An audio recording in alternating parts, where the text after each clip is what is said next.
जी, इस वक़्त हम घोसपुरा कब्रिस्तान में मौजूद हैं और मुमताज़ाबाद में एक बड़ा अफ़सोसनाक वाक़या पेश आया है जहाँ पर 3 बच्चों को मुबैना तौर पे कत्ल किया गया और उसके बाद जो है मुबैना तौर पे कहा जाता है कि मरियम बीबी ने ख़ुदकुशी की या उनके जो ख़ाविंद हैं उन्होंने मुबैना तौर पे इनको कत्ल किया। ज़ाहिर है अब ये मामला तो अदालत में है, अदालत ने ही इसका फ़ैसला करना है। लेकिन ये जो इस वक़्त कब्रें हैं वो बना दी गई हैं जिनमें 3 साला हसन हुसैन जो कि जुड़वां भाई थे उनकी कब्रें यहाँ पर बनाई गई हैं और साथ जो है सिर्फ 15 माह की हुरैन फ़ातिमा उसकी भी कब्र है और जो 30 साला मरियम है जो कि इनकी वालदा थी उसकी भी जो है ना कब्र यहाँ पर बनाई गई है। और यहाँ पर जो है अहले इलाका आ रहे हैं और फातिहा पढ़ रहे हैं। तमाम इलाका इस वक्त सोगवार है। इस तरह की जो खबर है ज़ाहिर है पूरे मुल्क में ही इसका एक सोग है, लेकिन ये जो इलाका है इसमें कुछ ज़्यादा ही हमें यहाँ पर सोग दिखाई दे रहा है। जिस शख्स से बात करते हैं वो बात ही नहीं कर सकता, वो अपने जो है हवास पे ही ज़ब्त नहीं रख सकता। ज़ाहिर है एक इतना बड़ा सानिया हो गया और उसमें भी जो इतने मासूम छोटे बच्चे हैं उनको बेदर्दी से जिस तरह से कत्ल किया गया जिनका कुछ कसूर भी नहीं था। तो यहाँ पर हर कोई काफ़ी ज़्यादा रंजो गम में हमें दिखाई देता है। ये कब्रें हैं जो कि तदफीन के बाद बनाई गई थी और अब इन फूलों के कहा जाए कि इन फूलों की कब्रों के ऊपर फूल पड़े हुए तो गलत ना होगा। बहुत ही प्यारे बच्चे थे ये। और अब ज़ाहिर है मामला तो इस वक्त अदालत में है।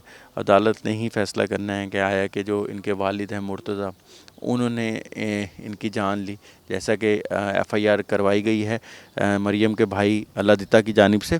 जैसा कि एफ़आईआर में कहा गया था कि मुबैना तौर पे उनके जो भाई हैं उन्होंने ही उनके जो ख़ाविंद हैं मरियम के उन्होंने ये सारा कत्ल किया। अपने बच्चे भी मुबैना तौर पे उन्होंने मारे और उसके बाद मरियम को भी मारा गया।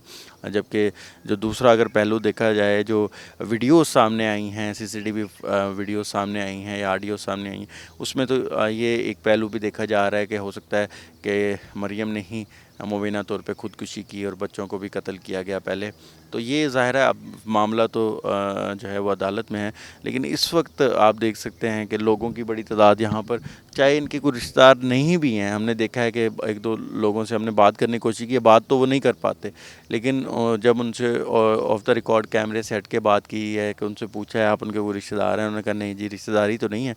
लेकिन ज़ाहिर है यहाँ पर वो आए हैं और आके फातिहा खानी पढ़ रहे हैं और अपने अपने तरीके से जो अकीदत है वो कोई फूल ला रहा है और कोई आगे वैसे ही फातिहा ख़्वानी कर रहा है। तो काफ़ी रंज है, काफ़ी गम है और ये वो कब्रें हैं कि जहाँ पर आके भी एक इंसान जो है वो दहल जाता है और ये पूरा वाक़या जो है एक दफ़ा दोबारा नज़रों के सामने आ जाता है। वो प्यारे बच्चे जो हैं वो फिर उनकी शक्लें सामने आ जाती हैं। तो इस कब्रिस्तान में ज़ाहिर है पहले भी जो लोग हैं वो आ रहे थे, सुबह से ही यहाँ पर लोग आ रहे थे। लेकिन अब जब हम आए हैं तो हमने देखा है कि लोगों के जो यहाँ पर उनकी जो फीलिंग्स हैं वो नाकाबिले बयान हैं। और ज़ाहिर है जिन रिश्तेदार हैं, जो अज़ीज़ व क़ारिब हैं, उनका गम तो अपनी जगह, जो अहले मोहल्ला हैं, जो अहले इलाका हैं, वो भी जब यहाँ पर आ रहे हैं तो उनके जो तासुरात हैं वो भी दीदनी हैं, वो भी काफ़ी ज़्यादा रंज में हैं, गम में हैं। पूरा इलाका ही इस वक्त, ये जो घोसपुरा का है, ये इस वक्त काफ़ी ज़्यादा वो रंज में है।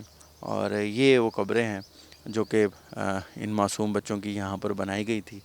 और इन जगह पे शायद हमारे पास भी अल्फाज नहीं हैं कि जो यहाँ पर लोगों के तासुरात हैं।